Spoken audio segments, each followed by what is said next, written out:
Congratulations again, Mahalima! Alright, so bagong record na naman to, mga madam sir. Number 1 on Billboard. So hindi lang sa Pilipinas, globally, mga madam sir. Grabe na to! Diba?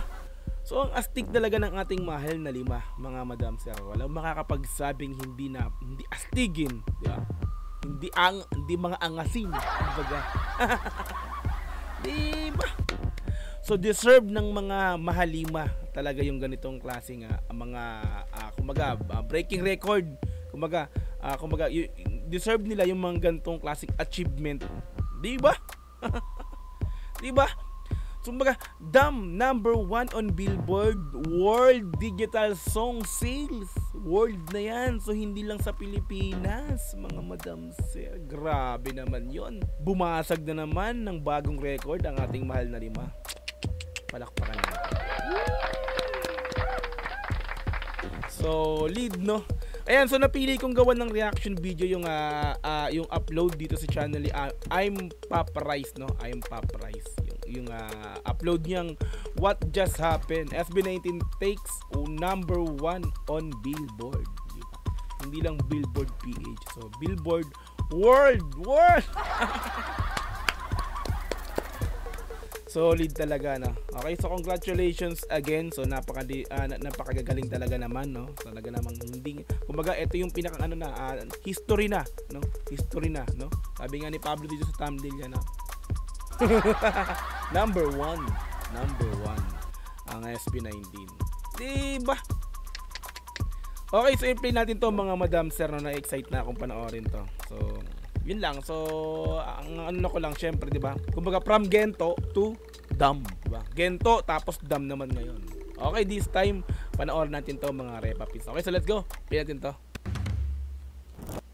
SB19 has done it again. Done it again. The Kings have reached another huge milestone as they claim the number 1 spot on the Billboard World Digital Song Sales. No? Diba?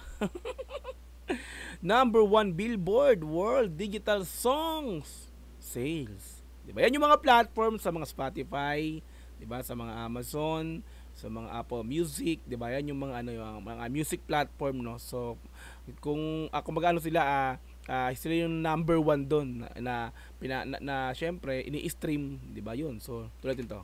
Huge milestone as they claim the number 1 spot on the Billboard World Digital Song Sales chart.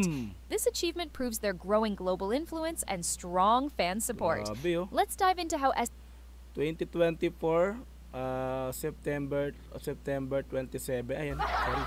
August 27 to, ito 2408. Billboard K-Power 100. So, let's go. Tuloy to.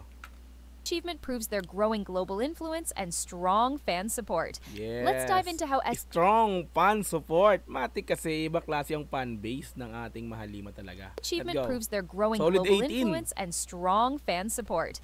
Let's dive into how SB19 made history and what this means for their career. SB19 soared to the top of the Billboard World Digital Song Sales chart, marking another major win for P-pop. Their latest track debuted straight at number 1, surpassing their previous record with Gento. 1 weeks, diba? So, March 15, 2025. So, 1 week. Okay, let's go to to. Their latest track debuted straight at number 1, surpassing their previous record with Gento on the same chart. This new achievement highlights how much SB19's fanbase, 18, has grown worldwide. Their dedication to streaming and purchasing SB19 songs has pushed the group to greater heights. Well, the group is no... So, dahil nga po sa 18, di ba? Syempre, lumalaki kasi talaga, kumbaga maraming 18, mas dumadami pa sa ngayon. Dahil nga po mas nakikilala ng lubos globally, kumbaga buong mundo, kumbaga ang ating mahal na lima, no? Talagang hindi maawat, no? So kung dati hindi ka na nakikinig, hindi ka na nanonood sa mga SB19, sa SB19, so pagka syempre may mga nagkaka-interest, sino ba talaga yung mga yan? Pag pinanood mo, automatic adik ka kasi talaga naman, di ba? Iba naman kasi talaga pagka SB19 yung una mong napanood, tapos magkaka-interest ka talaga sa pag una mo siya napanood, Sino ba talaga itong mga to? So ngayon, 'di ba, i-research mo, ito pala sila. Okay, okay. Meron nga kasi akong kakilala dito sa amin mismo, no. Walang idea sa SB19. Walang idea. Ngayon ang ginawa niya, no. Sino ba talaga yung mga yan? Pagtingin, naging bias na agad ni Ken. No, nakiken na siya. Ganun. Matik, let's go. Purchasing SB19's songs has pushed the group to greater heights. Well, the group is no stranger to Billboard success. Their song Gento made waves when it debuted at number 8 on the Billboard Digital Song Sales Chart. So kung yung Gento dati, no, so yun yung nagtrend sa kanila. This time naman yung Dam, di ba? Let's go. Gento made waves when it debuted at number 8 on the Billboard Digital Song Sales Chart. That was already an impressive feat. But now, they have broken their own record by landing straight at number 1. Nabasag yung record, no? Nabasag yung record. Was already an impressive feat. But now, they have broken their own record by landing straight at number 1. This is not just a win for SB19, but also for P-pop as a whole. It proves that Filipino artists can stand out on the global stage alongside big international. Pogi ni Estelle, di ba? Ganyan yung mga buhok ni Estelle talagang nakakaano, no? Ang ganda-ganda ng pagkakano niyo. National acts. No? You might be wondering, how does a song make it to the Billboard World Digital Song Sales Chart? The Billboard World Digital Song Sales Chart ranks the top-selling digital songs in the US from international artists. Billboard determines the rankings based only on digital song sales or downloads from official platforms like iTunes, Amazon Music, and Google Play. Unlike sinabi ko, no? Pag dina-download, 'di ba? 'Yon yung pinaka parang ini-stream, 'di ba? Doon parang mas lumalaki. Tama ba yung sales? Tama ba yung pinakang Sa 'yon ini-stream mo, no, sa mga music platform, no. 'Yun. Sobrang dami kasi nag-i-stream ngayon ng Dam. Sobrang init talaga. Napaka yung trending talaga ang Dam sa ngayon, no. Talagang kung dati nga po Gento, this time Dam. Grabe ang init talaga ngayon. Loads from official platforms like iTunes, Amazon Music, and Google Play. Unlike other Billboard charts, streaming and radio... Pablo. Hi, Pab. Josh. Ang popogi naman talaga na. Amazon Music and Google Play. Unlike other Billboard charts, streaming and radio airplay are not included in the rankings. This means that for a song to chart, fans must purchase it rather than just stream it. The more digital downloads a song gets, the higher it ranks. This is why... The more dina-download mo yung kanta, no, dun sa mga music platform, mas tumalaki yung rate, no? Yung pala yun. No, let's go. Just stream it. The more digital downloads a song gets, the higher it ranks. This is why fan support is crucial. Higher ranks ba? Okay, ranking. Okay. Downloads a song gets, the higher it ranks. This is why fan support is crucial. Buying SB19 songs directly contributes to their success on the Billboard charts. SB19's Billboard win proves that their music is reaching more people beyond the Philippines. Their unique sound, meaningful lyrics, and powerful performances. Unique sound, matik, 'di ba? Unique sound, ang ganda na arrangement, no, yung pinaka-arrange ng music, pag-mix and master ng music talagang solid, 'di ba? Pantay na pantay sa vocal yung pinakang instrument na ginamit, yung mga music nga po, yung beat or anything, 'di ba? Tapos yung lyrics pa makabuluhan, 'di ba? Palaisipan yung lyrics, kaya 'di ba? Sino ba namang hindi mahuhumaling sa kantang Dam? People beyond the Philippines. Their unique sound, meaningful lyrics, and powerful performances continue to attract fans worldwide. This achievement also paves the way for more Filipino artists. Nakaka-attract sa mga fan, 'di ba? Matik naman talaga na-attract, 'di ba?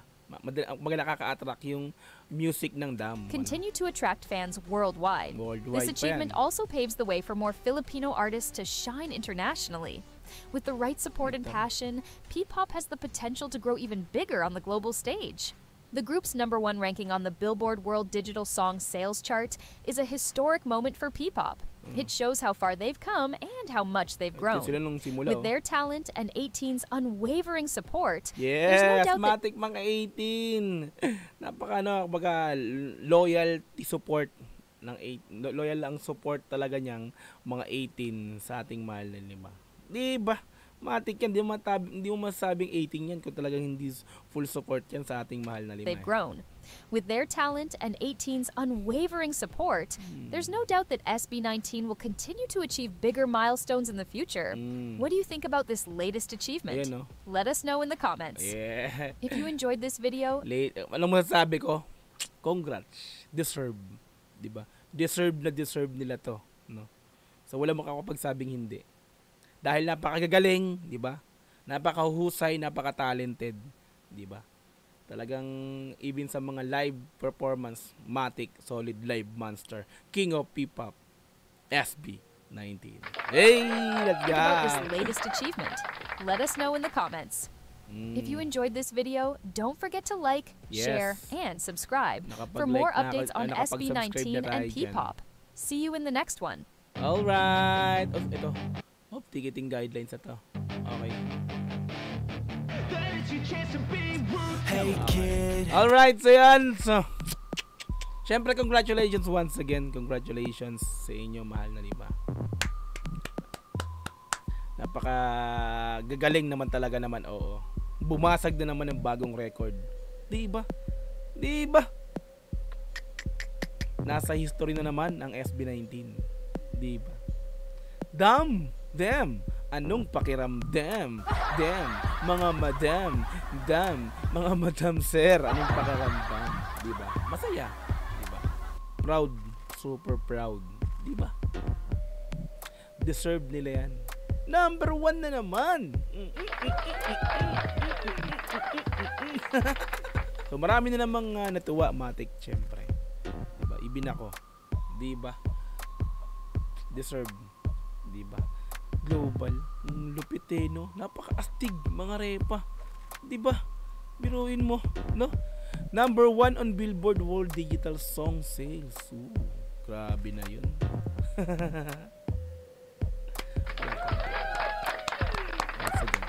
Alright yan, so kung gusto mo tong panoorin then ng dire-diretso mga repapis, mga madam sir, nasa description yung pinaka-link yan. I-click mo yan para direkta mapunta ka sa video na to. This time kasi reaction video kaya bahagyang kinatkat natin to. Okay, so kung gusto mo rin ng ganitong klaseng content, syempre wag mo kakalimutang i-like yung video na to, i-subscribe yung channel ko kung bago ka pa lang, click notification bell para ma-update kita kada may lalabas akong ganitong klaseng reaction video. Hanggang sa muli, marami pong salamat. This is Dojo TV, peace and I'm out. Yeah.